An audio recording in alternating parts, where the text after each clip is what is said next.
What up, church? Vivek here on behalf of our leadership team. We wanted to create a video for y'all to help you know what to expect if you decide to come back to our regathering for the worship service. We're going to have our first regathering this Sunday, June 21st, at two times, one at 9 a.m. and the second at 10:30 a.m. Now, before we get into some of the vision and details of what regathering will look like, we want to let you know that we will continue to live stream both services at those times. So no pressure to come and regather. We would love for you to still feel the freedom to worship from home. But for those of you who are ready to come back, we'd like to give you a picture of what phase one of regathering will look like. Now, this is going to look different than what gathering together to worship looked like before COVID started. We're taking a number of steps to follow CDC requirements and recommendations, and we imagine some of those steps might seem a bit rigid to some folks, and we imagine other steps might seem not rigid enough to other folks. So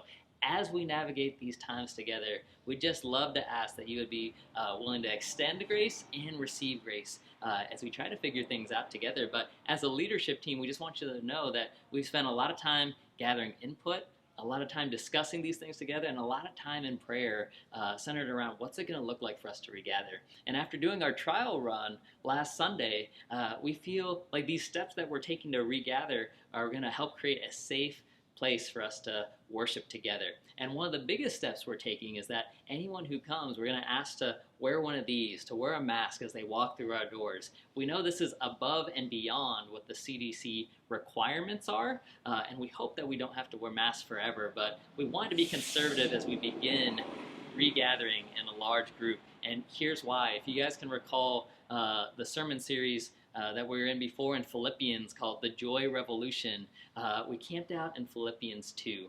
And part of that passage was talking about how we can actually experience joy as we serve those who are around us. Verses 3 to 4 say this: in humility, count others more significant than ourselves, not only looking at our own interests, but also the interests of others. And so in a really practical way, we can do that by just wearing one of these, by wearing a mask, and it helps us be aware of those who are around us who might be more at risk. We know that masks can be inconvenient, they can be uncomfortable, but through a simple sacrifice as wearing this mask, we can show our care for people. And I know as a whole, our church demographic is pretty young.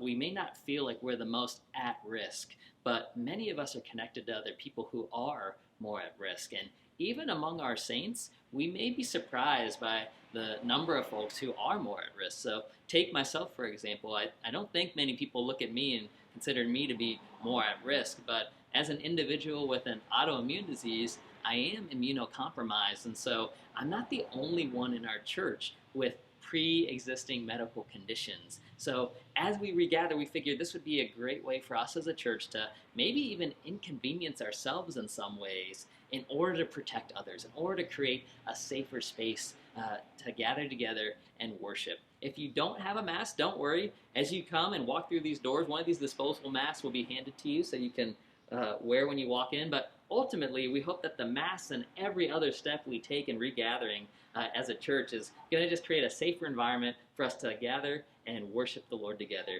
And here to give us a virtual walkthrough of what else you can expect if you are here on Sunday is my good buddy and co-pastor, Kyle Winters.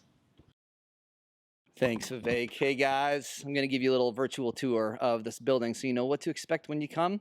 Like Vivek said, we will have masks for you here. We won't have Connect cards when you walk in, but we'll have a mask if you need it. Hand sanitizer stations we will have. The bathrooms will be operable, but we would ask you, like I asked my kids before going somewhere public, to please use the bathroom so that we can minimize the amount of contact that's happening there. And again, we're going to have hand sanitizer available and traffic flow there so you can be mindful of where to wait and how to follow that flow to avoid close contact with anyone around you. We will have no refreshments, which is very sad for most of us to not have the coffee. We'll have some Bibles available for you.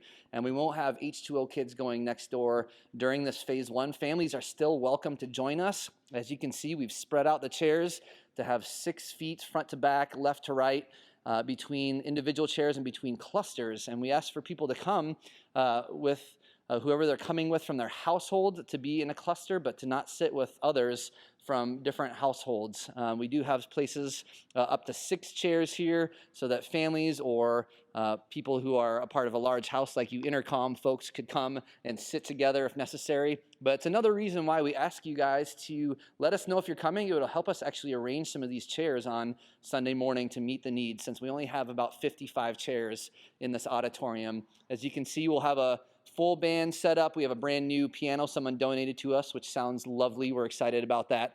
And then we're continuing our series on the unseen. But even our band who is not singing, those folks will be wearing masks. So we're really going to do a lot to try to protect everyone in here who is comfortable coming. And though we won't have a Connect card time with actual Connect cards, we will have a QR code that we can use so you can fill those out.